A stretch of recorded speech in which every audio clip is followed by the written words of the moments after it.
Today, I'm going to be exploring locations that are in both RDR1 and RDR2 and showing and explaining the differences in the locations between the two games. Coochin A. So Coochin A is actually a really interesting one to me because in Red Dead Redemption 2, you literally can't see anything here. There is nothing built at all. You can go around, explore all of it, but there is literally nothing here at all, which is kind of interesting to me because there's only 4 years between Red Dead Redemption 2 and Red Dead Redemption 1, at least the epilogue section of Red Dead Redemption 2 and Red Dead Redemption 1. So the fact that there's nothing here and then in Red Dead Redemption 1, there's a ton of different things here is a little bit weird to me. In Red Dead Redemption 1, you have this whole gate set up, and basically they have a whole fort set up by Dutch's gang, by all the Native Americans that he rounded up and turned into his new gang, which just is pretty interesting. And I'm just kind of wondering why in Red Dead Redemption 2 there isn't something here, because it seems like it would take a super long time to build everything they have at Coochin A in Red Dead Redemption 1. And while most of these things aren't that hard to make, I mean, it's not that hard to just cut a bunch of trees down and make all these things. And in 4 years, I think they probably could have done this. I feel like it could have been pretty interesting to, in Red Dead Redemption 2, just have a small group of people here that have like a little camp. And necessarily they don't need to be someone that is attacking you all the time, but at least some sort of civilization here that maybe doesn't have Dutch's presence, but maybe has the Native Americans who moved here and just are hanging out in the area, because it does seem like they have a good amount of things built here. While I don't think it's all that crazy that they built this in just 4 years, a lot of it is just tents out here. I do think it's a little weird that there's no civilization in Red Dead Redemption 2, because I feel like there had to be at least something going on here. I don't know, maybe I'm just a little bit too overzealous here, but I feel like there had to be something at least going on here, because there's just too much built in Red Dead Redemption 1 to really make me feel like it only took a couple of years to build this thing. But the biggest difference between Red Dead Redemption 2 and Red Dead Redemption 1 isn't even the buildings themselves. It's this little tunnel they have, which I don't think is in Red Dead Redemption 2. I would assume it's not in Red Dead Redemption 2 because you can't access it at all. And I'm just wondering if this was something that was, like, I guess, already built into the mountain, because there is a mine system here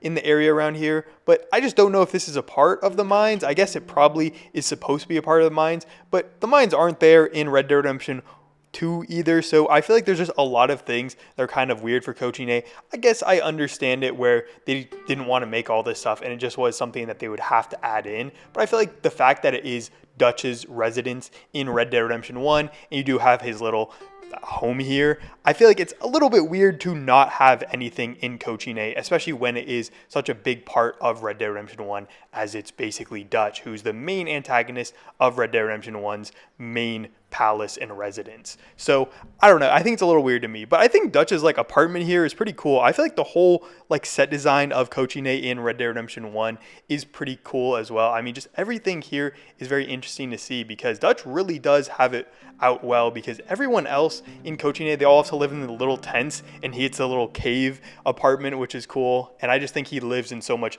better luxury than everyone else. But either way, it just would have been nice to have something like this in Red Dead Redemption 2. It just kind of sucks that we didn't get something like that. And moving on to another place that isn't in Red Dead Redemption 2 but is in Red Dead Redemption 1 is Worthington Ranch. This isn't really a main spot in Red Dead Redemption 2 or Red Dead Redemption 1, but it is kind of an interesting place, and it's pretty close to McFarlane Ranch, and in Red Dead Redemption 2 there's literally nothing here. And then when you come back in Red Dead Redemption 1, there's actually a good amount of stuff going on here. They have a full setup, and they have their little barn here and their little ranch house, which this I feel like at least makes sense, and this could easily have taken less than 4 years to make, because this is a really simple house. And the fact that John and Uncle and Charles all built a house in much less time, which is probably a little bit better than this or a little bit worse than this, I don't know, probably a similar amount of actual work to Worthington Ranch, and they did it in this similar amount of time. Like, I feel like this is really easy to get done in like a year's time frame. So I don't really think this one is all that crazy. There's not really much going on in Worthington Ranch,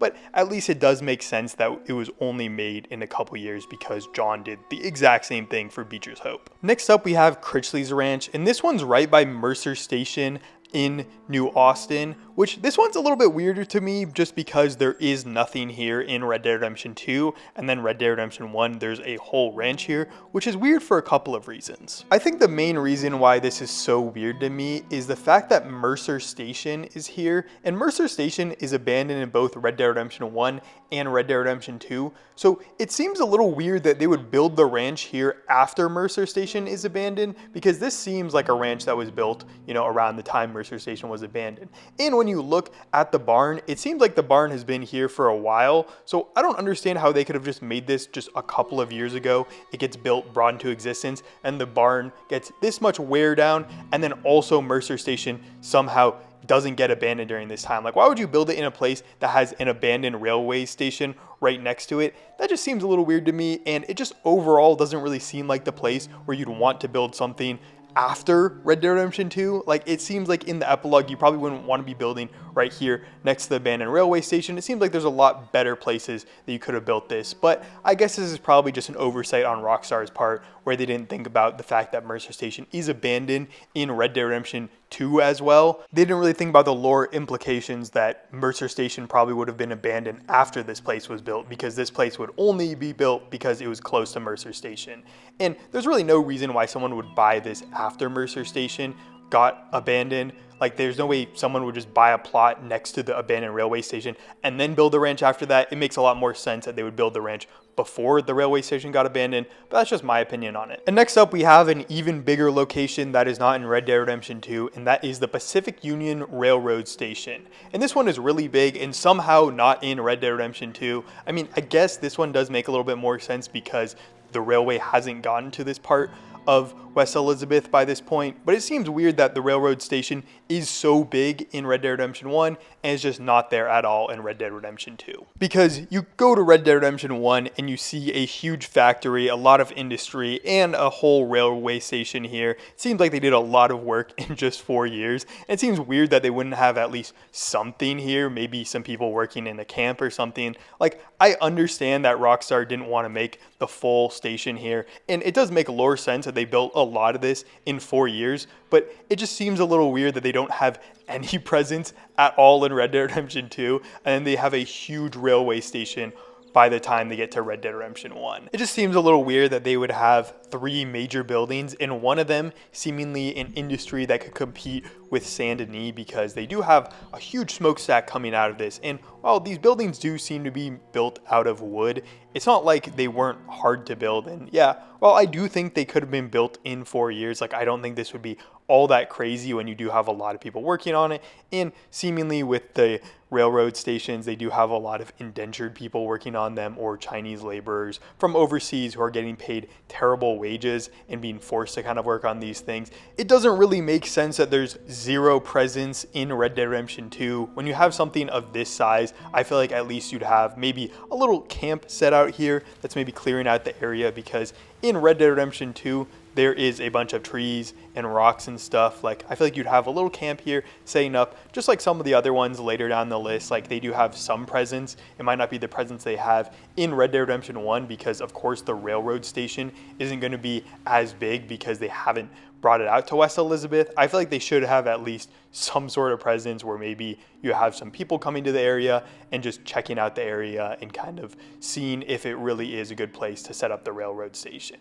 I don't know, maybe these are just complaints for people that are a little bit too into the lore of the game, but I just don't really think it makes all that much sense to have a railroad station that has suddenly sprung up in 4 years since Red Dead Redemption 2, and to have zero presence in Red Dead Redemption 2 as well in the epilogue. Finally, now we move over to Rathskeller Fork. This is a place that actually does have a little bit of a presence in Red Dead Redemption 2 as well in the epilogue, but there really isn't that much going on here. You go to Rathskeller Fork and there are some people milling around the area, but it isn't the same vibrant place it is in Red Dead Redemption 1, because in Red Dead Redemption 1, there are at least some some people here that you can talk to and hang out with. And of course, this is mainly because Rockstar had to cut a lot of things in Red Dead Redemption 2 to just get it out the door. And it doesn't make sense that you need to set up all these things in Rathskeller's Fork, who probably not a lot of people are going to be spending a lot of time in. But Rathskeller Fork in Red Dead Redemption 2 is honestly pretty boring. You can't go into any of the buildings. You can't really interact with anyone here, and you can just have the normal stranger conversations with them. And there's really nothing going on in Rathskeller's Fork in Red Dead Redemption 2. But then jumping over to Red Dead Redemption 1, there's not a ton of major changes here. I don't think there's any actual structural changes, but there is a stranger mission here, and it does seem like there's a little bit more life here. While there's only a couple of NPCs that you can find at Rathskeller's Fork in Red Dead Redemption 2, it seems like you can find a lot more NPCs in the area in Red Dead Redemption 1. I don't know if this is just a thing where they didn't want to populate Rathskeller's Fork with a ton of things in Red Dead Redemption 2 because it wasn't a place that people were necessarily going to be at. But in Red Dead Redemption 1, it does seem like there are a lot more people here in the area because it is a little bit more of a bustling area. The other major two things that you can find in Rathskeller's Fork in Red Dead Redemption 1 that can't be found in Red Dead Redemption 2 is the saloon here, which you can play blackjack in, and also the rentable property that you can stay in Rathskeller's Fork. So it is seemingly a little bit more vibrant of a place in Red Dead Redemption 1, and likely this is just because in Red Dead Redemption 2 it seems like they haven't fully set up the saloon here and these rentable hotel rooms, and seemingly more people have come here in the time between Red Dead Redemption 1 and Red Dead Redemption 2, which does make a lot of sense because people were coming out to the west in droves during this time period. So it does make a lot of sense that there are more people in Rathskeller's Fork as more people have come to the area, even though there aren't any actual structural changes, just because more people are in the area, so they're renting out rooms and they have a saloon here now to kind of capitalize off the fact that more people are in the area. The Serendipity. So the Serendipity and the Wreck of the Serendipity is a very interesting one because in Red Dead Redemption 2 you do have these little small shacks which are also in Red Dead Redemption 1, but there's something missing that you can't really put your finger on until you really think about it. There's a huge ship that's supposed to be here and seemingly has been there for like over 30 plus years that's just missing from Red Dead Redemption 2. Like, I don't understand why that just wouldn't be here, and I'm pretty sure this is mainly because of like developer cuts, and they couldn't put in a huge ship that they would have had to model out and have a lot of things going on in this area, so they just had to cut it from the game, which is understandable, although it does kind of suck because the Serendipity was a pretty cool thing, and it does make lore sense that it should be in the game because it has definitely been over 30 years since the Serendipity actually wrecked. So the major difference between the two games is that there's a huge boat in Red Dead Redemption 1, and there's not a huge boat in Red Dead Redemption 2. But the Serendipity actually is a pretty kind of weird one to check out because clearly it has been here for an extremely long time in Red Dead Redemption 1. Like, clearly it's been kind of soaking up the water and just been here for a super long time. I mean, you can see it anytime you go on the boat. Like, it is moldy, there's stuff growing on it, and it just seems like it's been here for a long time. So it does make sense that it should be in Red Dead Redemption 2, although it isn't.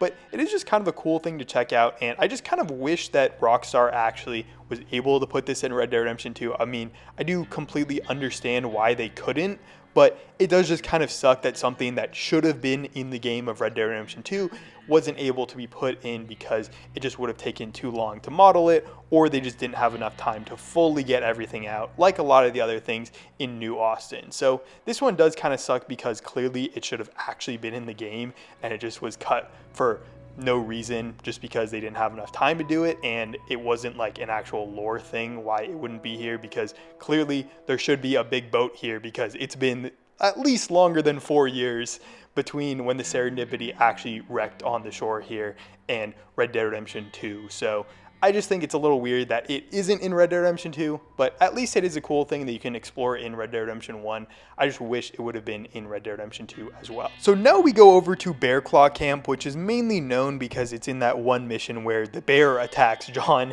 in Red Dead Redemption 2, but there's not really that much going on in Bearclaw Camp in Red Dead Redemption 2. It seems like a very abandoned place that doesn't have that much going on. It is just these camps and cabins that are kind of set up here, and no one's really around them or using them at all, which is a little weird to me because sometimes you can have people pop up in this area, but it's not like a lot of people are using it. And it says that normally there are people that camp in this area, but there's not a ton of activity whenever you go to Bearclaw Camp. It really is, you'll get like random people that kind of camp in the area, maybe are in this area, but it's not like there's a ton of activity in Bearclaw Camp in Red Dead Redemption 2. It's just kind of these abandoned cabins. And then when you get there in Red Dead Redemption 1, it does seem like there at least has been some civilization going on. It seems like you have a lot of these hunters that have kind of taken over the cabins, and the cabins aren't as abandoned. Like, clearly they're still abandoned in Red Dead Redemption 1 as well, but it seems like there's a little bit more of like people using it as an actual place to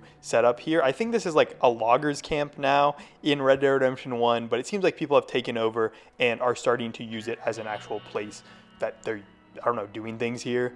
And it seems like they're logging things because a lot of the trees are cut down in the area, but there is a lot more of a personality to it in Red Dead Redemption 1, where there's actual people here and actual like a road going through it as well. So I guess between the time of Red Dead Redemption 1 and Red Dead Redemption 2, the people that are in this loggers camp have taken over it and have started logging down the trees in the area around it. And then it's used for a couple of missions where you meet up with the Dutch's gang in this area as well, and they shoot hostas here, which kind of sucks. But overall, Bearclaw Camp has a little bit more of a personality in Red Dead Redemption 1, but there's not any major things going on in this area. Mainly, they're just taking the logs here and using them probably for like the Pacific Union Railroad camp. They're logging stuff for that because they have a lot of use for wood.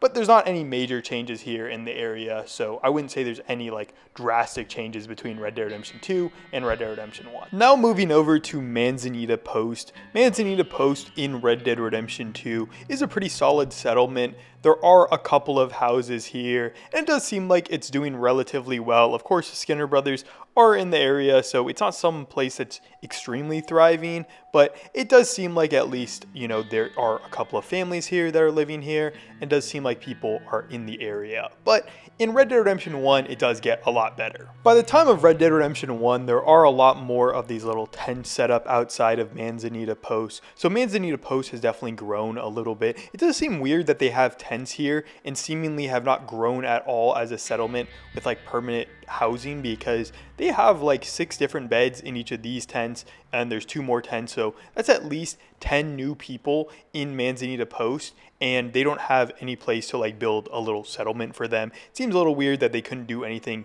in 4 years, especially when there is a lot of other growth in Manzanita Post, specifically the train station. The main difference between Red Dead Redemption 1 and Red Dead Redemption 2, of course, is the train station here and the railroad connecting all the way to Manzanita Post, which I do think is probably the biggest difference. I mean, having a whole train station here and being connected to the rest of the map is a big help here, and it does seem like this is probably where a lot of these people are living and like why they're coming to work here. But it does seem a little weird that they could build a whole new station here and not have any other workers that built, you know, a little new settlement elsewhere. I think this is mainly just due to how Rockstar treated Manzanita Post in Red Dead Redemption 2, where they had the 2 main buildings still there, minus the train station. So I guess this is just an oversight on their half, where they didn't think that Manzanita Post needed any extra buildings, and just the 2 buildings that were in Red Dead Redemption 1 could be in Red Dead Redemption 2 as well. But I guess you could write it off saying that the Skinner brothers maybe were in the area for a while and they just immediately put up the station with the new tent set up over there, and they didn't have enough time to build any other new structures, which I guess would make a little bit of sense. But in Red Dead Redemption 1, you also have this little house in the corner, which has been turned from a house in Red Dead Redemption 2, where the people are living, into a rentable property that John can rent and stay at for a little bit, which is actually pretty cool. And it's actually kind of nice that you can stay at this property and live in it and actually have it be a safe home that you can stay at. Fort Mercer. So Fort Mercer, the main thing in Red Dead Redemption 2 is it is the massive fort owned by the Del Lobo gang, and the Del Lobo gang has fully taken control of this fort and will shoot on anyone as soon as they try to get into the area. So it's not really all that interesting of a place in Red Dead Redemption 1. It is relatively easy to get inside of it compared to Red Dead Redemption 2, where I feel like it's a little bit bigger part of the story in Red Dead Redemption 1. It really is just the home of the Del Lobo gang in New Austin, and it's probably like their main headquarters in New Austin just because it has the most Del Lobos in one area. But I don't really think it's all that interesting of a place. It really just is a fort that doesn't have a lot of other things going on. And of course, you can clear it and get some achievements for that, but I don't really think it's all that interesting of a place to check out besides just to clear it out as a hideout for the criminals here. And I will say, between Red Dead Redemption 2 and Red Dead Redemption 1, there aren't really any major differences. I guess there is a little bit more of a settlement in Fort Mercer in Red Dead Redemption 1 because you can get like bounties here, and once you clear it out after the time in Red Dead Redemption 1, when you clear out Bill's gang from here, it does seem to be a little bit more of a functioning area, and there are some interiors that you can go into, but it really isn't all that different in Red Dead Redemption 1 than Red Dead Redemption 2, so I guess there aren't any super major differences. I mean, it is just a pretty big fort, and honestly, there are a lot of things that are just shot for shot exactly the same from Red Dead Redemption 1 and Red Dead Redemption 2, which does make sense because it's an abandoned military fort. It's not going to change that much between these two games because I don't think the gangs are going to be doing that much, at least on the outside. They're not going to be adding a bunch of new structures to a military fort when they already have a full military fort there no matter what. El Presidio. So a lot of people might be saying, is El Presidio even in Red Dead Redemption 2? And while it technically is, I mean, it kind of isn't as well because it isn't really fully modeled in Red Dead Redemption 2. It's out of bounds in Mexico, but you can go visit it, and it seems like on the outside it pretty much is exactly the same as it is in Red Dead Redemption 1. Of course, they can't fully model everything. It's just something to be seen from a distance, and of course they didn't get to fully do everything because this was of course cut for time because Mexico isn't even in the game of Red Dead Redemption 2, but it's kind of interesting to go and explore El Presidio and just see the outsides of the wall that you can see from the actual side in New Austin in Red Dead Redemption 2 because everything does seem to be pretty solidly modeled. I mean, again, it's not the same as Red Dead Redemption 1, but it does seem like they wanted to do the exact same thing as it looked like in Red Dead Redemption 1. So it is a pretty cool place to go visit, and it doesn't really seem like there are any major changes. I mean, of course, there are a couple things that are missing, but that's probably just because they didn't have enough time to model out the full building. And then if you return in Red Dead Redemption 1, it does look pretty similar. I mean, of course, there aren't all the same things there. Of course, the textures are a little bit worse, but it does look very similar. I mean, you do have the little watchtower up there. You do have the little setup behind you when you're walking through the gates, and it does just seem like everything is extremely similar to what it looks like in Red Dead Redemption 2. And it does just suck that Red Dead Redemption 2 wasn't able to get Mexico fully there because it would be really cool to have El Presidio and a lot of the other things in Mexico in Red Dead Redemption 2 because a lot of these places are pretty iconic and just fun to visit in Red Dead Redemption 1. I mean, El Presidio is a pretty interesting Mexican fort that you can kind of see everything from because El Presidio is on this hill overlooking both Mexico and New Austin. And El Presidio is one of the more important places in Red Dead Redemption 1 because it is one of the main like forts along with Coochin and Fort Mercer, and kind of caps out each of the missions where you get to catch Javier here, catch Bill, kind of in the area, but mainly it's like the Fort Mercer one is the one where you're supposed to end New Austin and catch Bill, but you don't. This one kind of ends the whole Mexico thing, and then Coochin ends Dutch's time. So each of them kind of like ends something else in their own part, and I feel like it would have been nice to have each of the major locations in Red Dead Redemption 1 in Red Dead Redemption 2, but it did just kind of suck that we only got El Presidio, and even El Presidio is not modeled out at all. It doesn't have any of the cool things going on. Twin Rocks. So Twin Rocks is actually the only location technically in all three Red Dead games. It's in Red Dead Revolver somewhat because the rocks are in Red Dead Revolver and this location is kind of there. And then of course it's in Red Dead Redemption 1 and Red Dead Redemption 2. In Red Dead Redemption 2, it is kind of interesting because it does seem to be like an actual settlement here and not like a gang thing. And while if you do walk up to these people, they do get mad at you and they do start attacking you immediately. It doesn't seem to be like a full gang settlement. They're not immediately mad at you, and they're more saying get off our property or we're going to start shooting at you. So that is like the main thing. They're not actually like attacking you, but they will be neutral and start attacking you if you don't leave. And then in Red Dead Redemption 1, you have the Walton gang who has taken over Twin Rocks. I guess they've forced out the occupants here and eventually taken over Twin Rocks. But Twin Rocks isn't really all that different between Red Dead Redemption 1 and Red Dead Redemption 2. At least when you go inside, it does seem pretty similar between the two games. They just seem to have this kind of basic inside. But in Red Dead Redemption 1, you can go in and actually save a woman from them. So maybe the Walton gang has taken it over from these people, and that's why they have this hostage inside of them. I don't necessarily know if there is any lore behind the Walton gang taking over Twin Rocks, but it is kind of interesting that it is a gang hideout in Red Dead Redemption 1 where the Walton gang is taking it over, and then in Red Dead Redemption 2, it just seems like there's some regular people in the ranch itself, and there's no actual gang component there. So maybe there is a little bit of like lore of why it became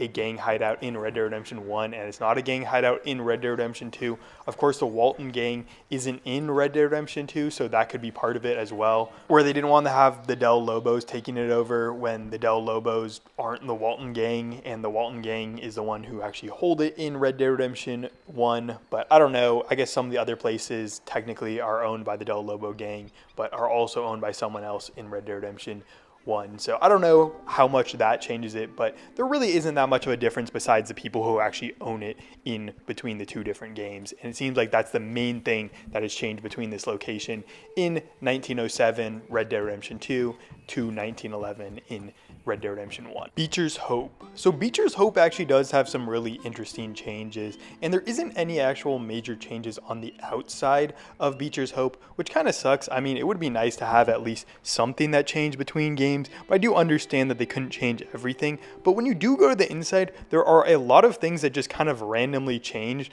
When you go into the little bath in Red Dead Redemption 2, you can see that there's a bath here, and there's like a whole like bathroom area set up here, and that seems like what it really is. It's just kind of like a personal care station in Red Dead Redemption 2. But then when you go to Red Dead Redemption 1, it becomes Uncle's room, which seems like a storage section in Red Dead Redemption 1, which is really weird because Uncle's room isn't in the same place in Red Dead Redemption 2. You can then go across the rooms into Jack's room, which Jack's room is extremely decorated in Red Dead Redemption 2, which does make a lot of sense. Of course, you have like a 12-year-old boy who's going to have a lot of different things in his room. It's going to be extremely decorated. But then visiting his room in Red Dead Redemption 1, you can see that the room is a lot more bare bones. And this could either be just because Red Dead Redemption 1 doesn't have the ability to kind of translate all those things, or just they wanted to put a lot of things in to show that he's like a younger boy versus an older boy, might not have as many things in his room. And then we go to the living room and dining room, and while the living room and dining room are a bit different in between the two different games,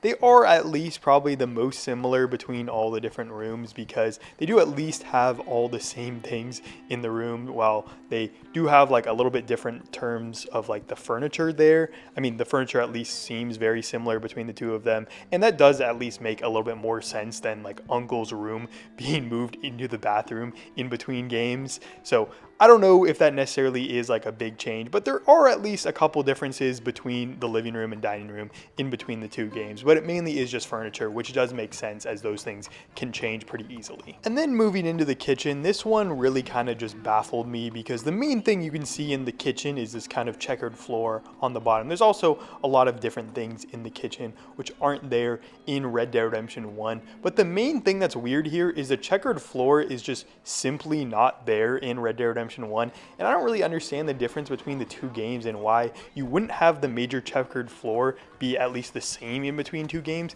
Like, what's the reason of putting it there in Red Dead Redemption 2 when it's clearly not there in Red Dead Redemption 1?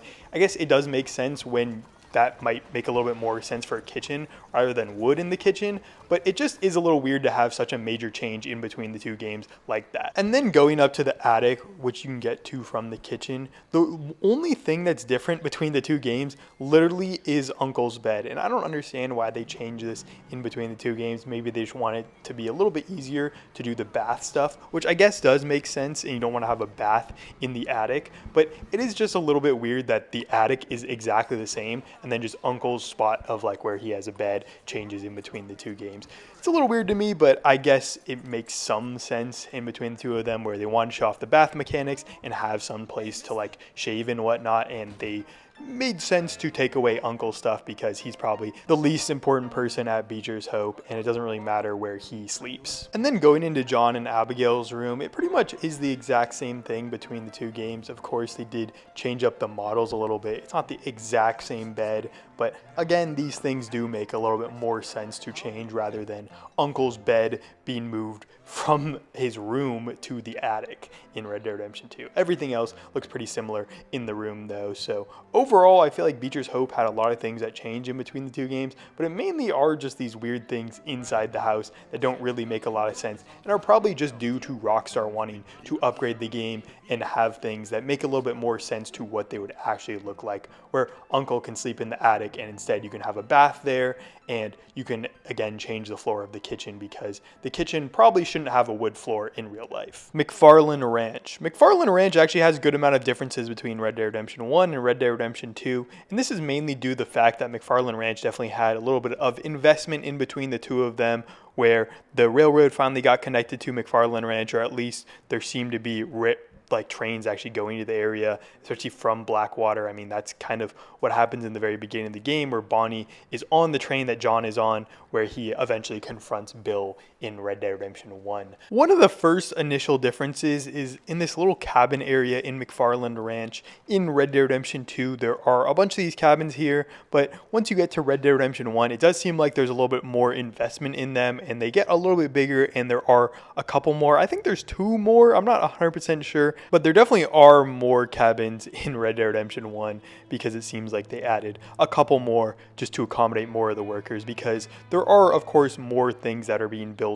on McFarlane Ranch in Red Dead Redemption 1 because the settlement has expanded just a little bit. And the main things that the McFarlane Ranch has actually added is, of course, the barn here. In Red Dead Redemption 2, there's no barn here, and then there's also no like general, so I don't know what that's necessarily called, but like the overseer's office for McFarlane Ranch, that's also not there in Red Dead Redemption 2. But in Red Dead Redemption 1, you have both of these 2 new buildings, and it does seem like these are probably the biggest buildings that they have on the entire ranch, so a lot of money is probably coming into McFarlane's ranch to be able to build this huge barn, and of course the overseer's office as well. So it does seem like McFarlane Ranch is probably doing a little bit better. But the weird thing about the barn is that the barn burns down in Red Dead Redemption 1, but somehow I came after that happens and the barn is still fine somehow. I don't necessarily know how that happens. Maybe they just rebuilt it extremely quickly while I was in Mexico, but it is just a little weird that you can fully rebuild the barn in that short of a time period. Maybe they just are quick builders at McFarlane Ranch, but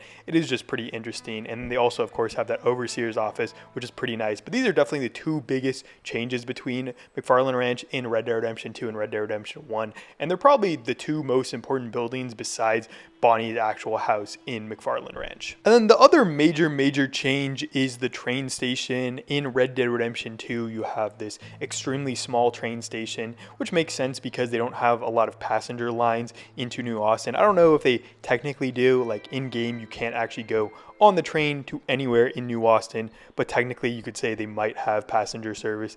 You just can't go on them yourself as a character, but the train station in McFarlane Ranch is pretty small during Red Dead Redemption 2. But by the time you get to Red Dead Redemption 1, the train station has gotten a lot bigger, and this is likely just due to the fact that now you can get passengers from Blackwater and from a lot of these other cities that probably didn't have connections to McFarlane Ranch before, and now you have a lot more people coming through the area, and McFarlane Ranch is now an actual settlement that people want to go visit. So now the train station has gotten a lot bigger. It seems like people are actually coming to McFarlane Ranch at least a good amount of time. So now they have the money to invest into a much bigger train station to accommodate all these people who are coming through the area and stopping at their location. Armadillo. Of course, Armadillo did have a lot of major changes between Red Dead Redemption 2 and Red Dead Redemption 1, and that's mainly just due to the cholera outbreak. Like, of course, everything is going bad during Red Dead Redemption 2. A lot of the places are destroyed. A lot of the homes are just absolutely in ruins, and there's things all over the town that clearly seem like the town is in an extremely bad spot. But by the time of Red Dead Redemption 1, of course, a lot of these things have changed. And the first thing that I saw was these townhomes right next next to the sheriff's office are just completely fixed up and fine, which I think is a pretty interesting thing by the developers, where they have them fully done in one part of the game and then they're destroyed in the earlier part of the game, which I guess does make sense, where they kind of fix them up to what they should be. But it's just kind of funny seeing them destroyed in the earlier part and fixed up in the later part. And while walking through Armadillo, you can see that there's actually not that much that has changed from Red Dead Redemption 2 to Red Dead Redemption 1, and that's mainly due to the fact that it is just a town that was kind of destroyed during the cholera outbreak, and then people are just finally coming back to it. So you can see all the boarded up houses in Red Dead Redemption 2 are finally having people back to them in Red Dead Redemption 1, and kind of all the things that looked bad in Red Dead Redemption 2 are just kind of all normal in Red Dead Redemption 1. So there's not that many actual changes. It's just kind of like the boarding up of buildings and the breaking down of the houses are now taken out, and instead people are living in them and everything seems perfectly fine, which is just kind of funny because there's not actually that much difference between Red Dead Redemption 1 and Red Dead Redemption 2 when comparing it to a lot of the other places that had major differences between the two parts of the game. And that does make sense because of the cholera outbreak, but it is just kind of interesting to look at, and there basically is no change between any of these places. One thing that's interesting that is shared between both locations in Red Dead Redemption 1 and 2, there is Herbert Moon in the general store, which is pretty interesting. It does make a lot of sense because Herbert Moon did do a little bit of a deal with the devil, with the strange man. He had a little bit of a deal with him to stay away from the cholera outbreak. But it is just kind of funny that the only person who's in both Armadillos is Herbert Moon, the beautiful general store guy who everyone loves and no one ever hates. And not much has changed in the rest of Armadillo. Armadillo honestly is the exact same town in Red Dead Redemption 2 as it is in Red Dead Redemption 1. But Red Dead Redemption 2 just has a couple of things that make it a little different, mainly the cholera outbreak and then all the destruction throughout the town and like the boarded up windows. So maybe they just took the same models and were just like, oh, we want to make Armadillo the exact same place, but let's just put a couple of things to make it feel a little bit different, which does at least make sense. I mean, the cholera outbreak definitely could have lasted a little bit longer, maybe like 2 more years. And then at the 2 years, they kind of started rebuilding the town. So it does make sense in terms of like the difference between the two games. 4 years, it could have taken those 4 years to kind of get everything back and running in Armadillo. So it does make sense that there's not any major changes in Armadillo, but it would have been nice to at least maybe have 1 or 2 more buildings in between the two games rather than it just being the exact same town. Plainview. So Plainview actually is a place that had a lot of major changes between the two games. In Red Dead Redemption 2, it is really just one oil derrick here, and because it is an oil like town, I guess, or an oil setup over here, there is only one oil derrick here, so it doesn't seem like they've gotten a lot of pumping by this time. But by the time of Red Dead Redemption 1, it is a lot more built up, and it does seem like they're extracting a lot more oil. So from the just one oil derrick there is in Red Dead Redemption 2, there's now I think 4 or 5 of these in Red Dead Redemption 1, and there's a lot more of like a village kind of sprouting up around these oil derricks, which does make sense. I mean, oil towns do have a lot of money pumping into them, and of course you probably are going to have these companies who are spending a lot of money on the people who are extracting the oil from the ground, because oil basically is just free money. Once you can get it out of the ground, you're just immediately selling it to people, and it is called black gold for a reason. So it does seem like people are pumping a lot of money into Plainview here. They have a lot more of these oil derricks, and it does seem like people are really interested in getting this oil out of the ground. But even in Red Dead Redemption 1, Plainview isn't that large of a town. It really just is one building and then a bunch of oil derricks and then all these different tents of the temp workers who are working in Plainview. So it's not like Plainview is a huge building or huge development out here. It really isn't like there's a lot going on. It really is just a lot of these oil derricks and just them pumping oil out of the ground. So it's not like Plainview is a crazy development, but it is kind of an interesting thing of you have all these different oil derricks that spring up between games. And maybe they could have a little bit more of them in Red Dead Redemption 1, but I understand that you can't really add in more of them in Red Dead Redemption 1 because the game came out 15 plus years ago. Benedict Point. So Benedict Point in Red Dead Redemption 2 isn't really all that crazy of a settlement. It is just kind of this railway station, and then it has a couple of these little buildings next to it, a little stables for all the horses, and then you have a building for the people who are working at Benedict Point. But it really isn't a crazy settlement, and there's honestly not that much going on at Benedict Point in Red Dead Redemption 2. And the funny thing about it is in Red Dead Redemption 1, it's basically the same thing. In Benedict Point, while it is a railway station in Red Dead Redemption 1, there's not that much going on at it, which is kind of weird because a lot of the other New Austin stations are a little bit more popping, and the fact that there's only like one building inside here and there's not that much going on here, it's kind of sad because there are like one stranger mission you can get this place, and then there's a couple missions that start here, but it's not like a ton is going on in this area. It's kind of just people who are temporarily selling things here or working here for the day and then probably living somewhere else, because there are a lot of people here for just like living in that small building. So I'm assuming they're not living in that small building. I mean, I think Irish was spotted here as well, so maybe some people are like living in tents around here, but it's not like there's a ton of people in the area. And while it is kind of like a nice area and there are a lot of signs of life, it's not like a lot of people are living here, and it seems like it's more of a train station type thing, a Passover place that you go to while you're going to somewhere else. Tumbleweed. Of course, Tumbleweed has a lot of changes between Red Dead Redemption 2 and Red Dead Redemption 1 because it gets abandoned in between these two time frames. So there are like, of course, a lot of differences between it, and Tumbleweed in Red Dead Redemption 2 is a relatively thriving town. I mean, I wouldn't say it's an amazing town during Red Dead Redemption 2, but it does have people here and there are people doing stuff there, and there are like a general store, a butcher, I mean, there's a sheriff there. There's things happening in Tumbleweed in Red Dead Redemption 2. And surprise, surprise, by the time of Red Dead Redemption 1, Tumbleweed is fully abandoned and kind of everything's destroyed. I mean, it's all kind of gone to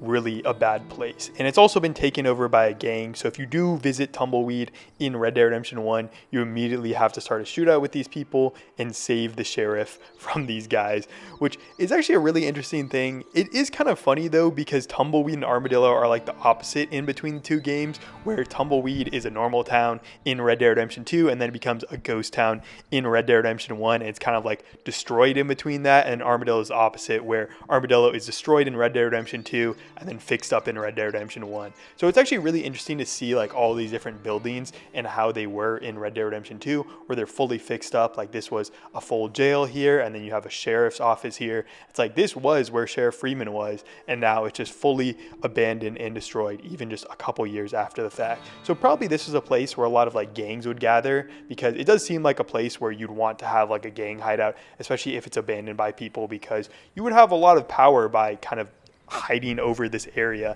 and hiding in this area, because you can kind of attack a lot of different places. It seems like it's relatively in a nice spot where it's kind of hidden from everything else. And if you did have like a place for your gang, you could all just hang out and chill here. And there are at least some buildings where you could be inside and like camp inside them. So it does seem like a pretty good gang hideout spot, and this is probably why a lot of the gangs were operating in this area. I mean, maybe it's not as good as like Fort Mercer, where there's actually like a whole fort there, but it does seem like a pretty good spot to like hide your gang, and that's probably why there is so much like stuff destroyed here, because either people are coming back and stealing stuff from Tumbleweed, or you're just having shootouts here and people taking stuff for their own good, which just is pretty interesting. You also have like the general store and all these like signs in Red Dead Redemption 1 that are fully built up, and that's kind of why there's the general store in this spot in Red Dead Redemption 2, or there's the array office here in Red Dead Redemption 2. Like everything is exactly the same in Red Dead Redemption 2, except there's actually things going on there,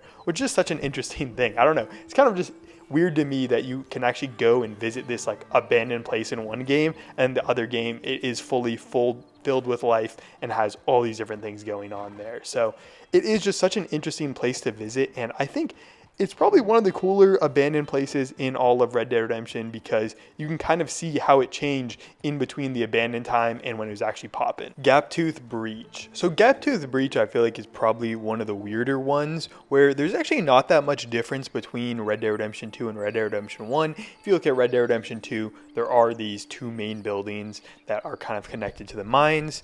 that are still there in both Red Dead Redemption 1 and Red Dead Redemption 2, but the main thing that's different between these two games is that in Red Dead Redemption 2, there's not the full mine. And what I mean by this is when you go into the mine itself, you eventually get to this weird spot where there's these bricks that are kind of stopping your way from getting further into the mine. And even on the map, you can see that the mine seemingly goes even further down. So it's kind of weird that you can't go any further. And even when you try to explode the TNT and look at the mine, like there's this whole huge mine here and you can't go in any of it, which is just super weird in game. And you kind of wonder like what's behind this wall, and you can't go into it at all. But then in Red Dead Redemption 1, of course, you can explore this, and it's pretty weird that like it's not there at all, especially when it's actually on the map. Like I feel like that's the weirdest thing. Like at least you could change it on the map if it isn't there in the game. And it is kind of like a cool in the middle cave thing. So I guess they kind of just patched it up and put the bricks there to kind of stop anyone from going there. Like there's a little rock slide in the mine, which does make a lot of sense, but it seems like the mine is also in a much better spot in Red Dead Redemption 1 because there are a lot more people in the mine. It seems like the gangs are trying to protect the mine a lot more because it looks pretty profitable. I mean, the mine is pretty deep down there in Red Dead Redemption 1. Like it is an extremely big mine. I just kind of wish this was something in Red Dead Redemption 2. It is just kind of interesting going down into these kind of like unexplored places like the mines, and especially when in that one mission in Red Dead Redemption 1 you had to like ride on the minecart. I feel like that part is pretty cool, but just overall I feel like this is a sad place that kind of got cut from Red Dead Redemption 2, especially because it literally is on the map when you go down into the mine. It just sucks that you can't do anything in this spot that is literally on the map. Ridgewood Farm. So Ridgewood Farm is not really that important in Red Dead Redemption 2. It kind of just is this farm that you can go and check out, and there's not that much going on there. You have the main kind of like farmhouse, and then you have this little shack to the side, and then in the back you have the barn, and there's really not that much going on in this area. There's nothing you can do here in Red Dead Redemption 2, and in general it's just kind of a boring area in Red Dead Redemption 2. And the main difference is that the house changed color in between them. Like there's literally no differences between them, but Ridgewood Farm in Red Dead Redemption 1 is a lot more packed with people. There's also like a couple things you can do here. There's like a horse breaking job that you can do for the farm. There's also a couple missions that take place at Ridgewood Farm, and there's actually one of my favorite missions in Red Dead Redemption 1 ends at the farm. There also is a rentable property here, which is probably the worst rentable property in the entire game. You're just in the shack there, exposed to the elements. Overall, though, there's not that many differences. Thieves Landing. Thieves Landing is probably the most different place in between Red Dead Redemption 1 and Red Dead Redemption 2. And it's kind of hard to like show the differences between it because there really just isn't that much going on in Red Dead Redemption 2. There's literally nothing in Thieves Landing besides the area that the gang has taken over and is kind of like the main Thieves Landing area. The port area, I guess, is probably what you'd call it. But the rest of Thieves Landing is kind of just this swampy area. I mean, there are a couple of other buildings, but all the places in Thieves Landing in Red Dead Redemption 1 are not there in Thieves Landing in Red Dead Redemption 2. It kind of is just this area that's free for development. But by the time of Red Dead Redemption 1, just 4 years in the future, the area over the bridge has changed so much. On the left here, you have this rentable or like buyable property that you can go to and buy, which is kind of nice. I mean, it seems like there's a lot of different little businesses here. It seems like Thieves Landing is kind of this area that's very similar to its reputation in Red Dead Redemption 2, where it's kind of this area where a lot of smugglers do things and probably are smuggling things from Mexico, and just a lot of bad people are in the area. And instead it's become kind of like a gambling den where, again, a lot of bad people are probably operating in the area, but it's more of in a like Sin City type of area, kind of like Las Vegas in real life, where you can kind of just do whatever, and a lot of people just come here to spend money gambling and whatnot. And it's kind of interesting because it's all just hotels and these shops you can go to. So you have this hotel right here, which is all built in just these 4 years in between the two games, which I feel like that's probably the craziest part, where you have multiple major size hotels that came in this time period. So I guess in just the 4 years in between the two games, the Del Lobos were kicked out and some rich guy just came here and started spending a lot of money. This is a pretty similar one to the Pacific Union camp, where I'm like, it doesn't really make sense that there's nothing going on in Thieves Landing during the 1907 period, because there genuinely is just so much different in between Thieves Landing in the two games. games. I don't know if it's necessarily like a Rockstar cut thing, where it does seem like this area could have been cut just because there's nothing going on in that area versus like having a little bit of development. But maybe Rockstar just thought that Thieves Landing eventually just really quickly rose up in the area, and all these saloons and blackjack places and the gunsmith and all these things that are not there at all in Red Dead Redemption 2 just suddenly show up in just a couple years. And the thing is, there's only one major location on this side of the bridge that is still there in Red Dead Redemption 2, and it's this little like farm or ranch or whatever you want to call it on this side.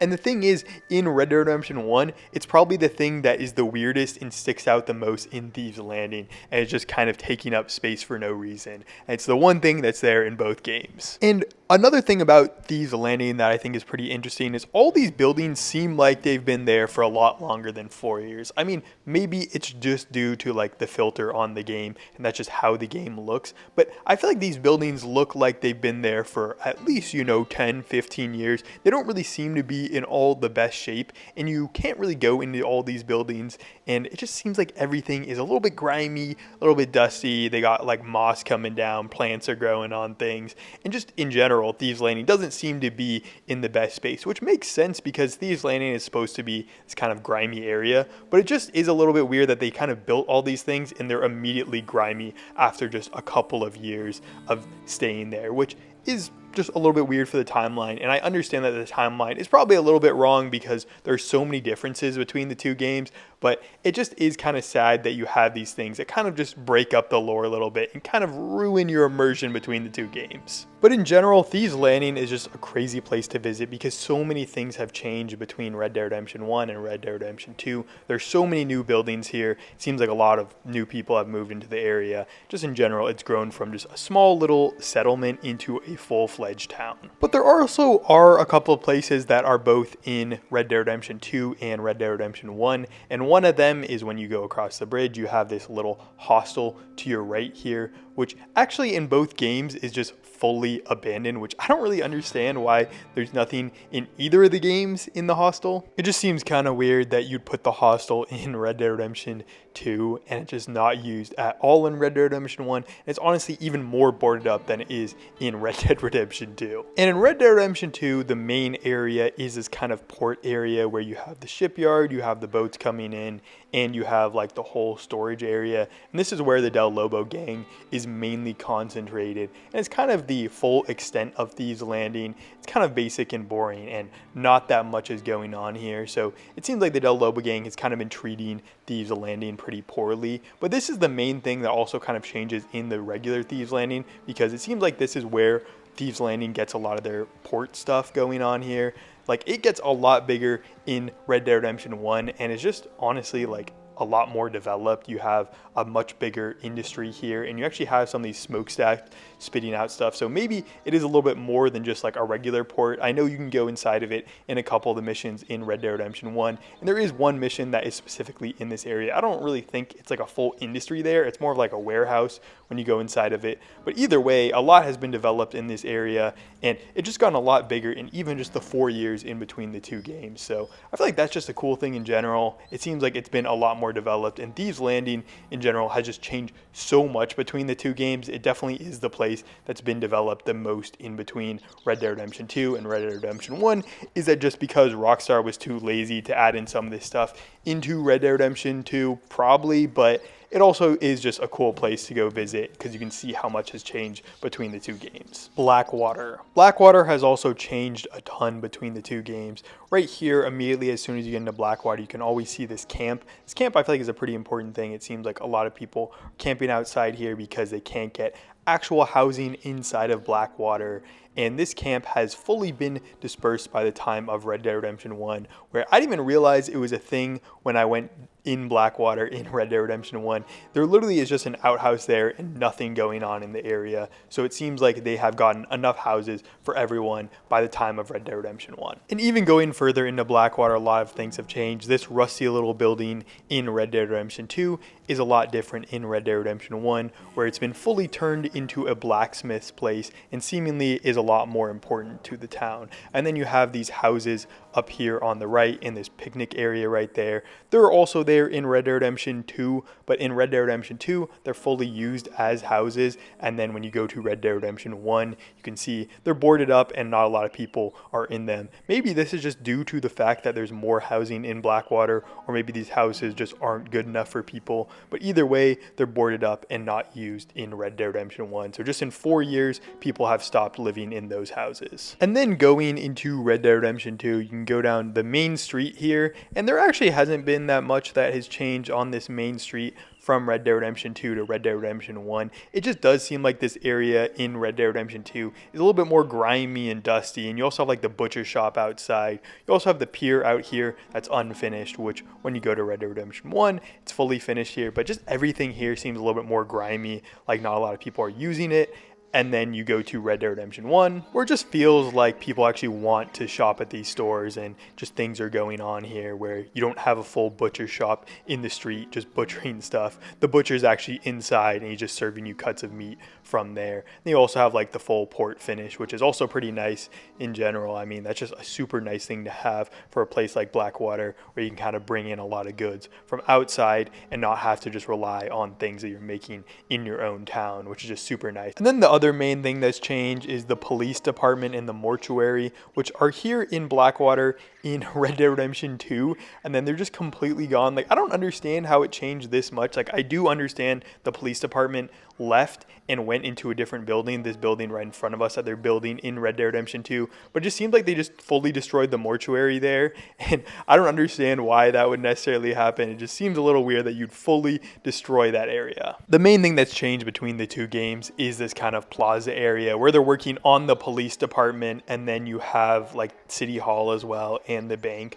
So all these things are being built in between the two games, and they're not fully finished until Red Dead Redemption 1. So it does take all 4 years to finish these things, and it's just kind of interesting to me that this building project takes all 4 years and they finally get things done by the time there. I mean, maybe it's a little bit quicker, but a lot of the other construction projects just somehow instantly spring up in between the two games and there's no building. It just would feel a little bit better if some of the other locations had like little camps and started to get things set up in between the two games. It would just make it feel like there's a little bit more of a bridge in between them. But I do understand Rockstar can't put in every single thing that needs to happen, and these are kind of just nitpicks in a otherwise really great game that has a lot of bridges in between the two games. But you can see that the bank is almost fully done here, but then the police department has a lot more to be done, and then this kind of plaza area also just has a lot more building that they're trying to get out in between the two games. You also have all these little like camps and setups over here, which is probably just the temporary workers who are working on this area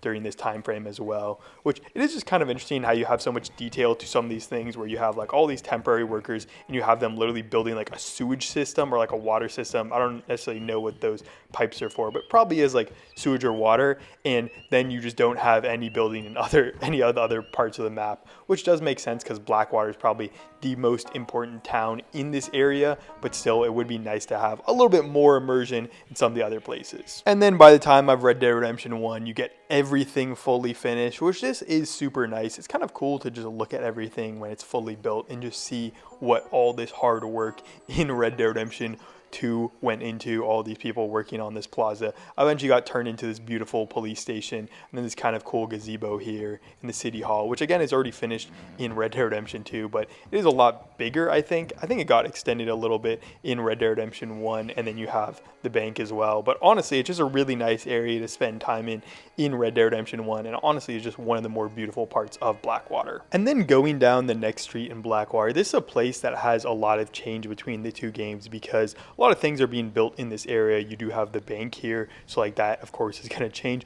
a little bit in between the two games, but you also have this street here which has a lot of new buildings going on during this time period. You have these new buildings to the left here, and then you have kind of all these temporary areas, just like the lumber mill here and the construction stuff. So just a lot of new construction in between the two areas, and just you can see that a lot of these places are going to be destroyed in between the two games because they're kind of just these temporary things that are set up for the time being while they're building a lot of new things in Blackwater. And then you have the train station here as well, which changes a little bit in into Red Dead Redemption 1 as well. But just going down the street, you can see that a lot of things are changed for Red Dead Redemption 1. And then going down that same street, you can see these in construction buildings that were in Red Dead Redemption 2 are now just kind of these normal buildings here, the exchange and whatnot. And then you have just this train station that takes up the majority of this area here. I mean, they did make a really nice train station, but it is just extremely big, and a lot of these other buildings were kind of demolished to make way for the train station,